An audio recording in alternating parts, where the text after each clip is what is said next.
odamni ro'yxat qilib birinchi agar e'tibor bersalar 10 avlodasiga aniq qilaman. Yaxshiliklarga o'naramiz. Chunki ona tuqqanki bizani birinchi onamizni uylaymiz, onamizni apasini uylaymiz, singlisini uylaymiz, onamizda bundakilarni hammasini ro'yxat qilib chiqsam 88 ta insonimiz bor ekan. 88 ta insonni holi biza avliga o'tkazmaymiz. Qarang, bugungi ehson tadbirini o'tkazgandan keyin hech narsa hayolimga keldi.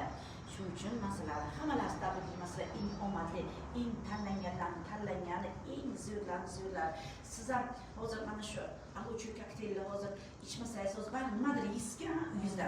Yoki tuxum yeysiz, yoki bir kechagi ovqat yeysiz, yoki kolbasa qavur yeysiz, bachangizga saska qavur berasiz, yoki tuxum qavur berasiz, yoki nimadir qavur berasiz. Lekin hech kim sizga yog'ni o'sha yog' ishlatish kerakmi, o'sha yog'dan foydalanish kerakmi, hech kim o'rgatmaydi, to'g'rimi? Yoki nima qavur berish kerak, bachaga qaysi vitamin va qaysi vitamin yo'q, uni hech kim sizga o'rgatmaydi, to'g'rimi? Lekin bizning darslarimizga eng muhimi ana shu narsalar o'rgatiladi. Ya'ni biz ertalab nonushtaga, demak, David Hiber aytgandek 500 gram suv ichamiz. Bu birinchisi. Ikkinchisi 114 ta element, mikro va makronutrient ichamiz. Bu kokteylga o'xshaydi. Prosta bizga nima uchun kokteyl ichiladi? Kokteyllar oldin aloe bilan choy ichiladi. Sababini aytaman.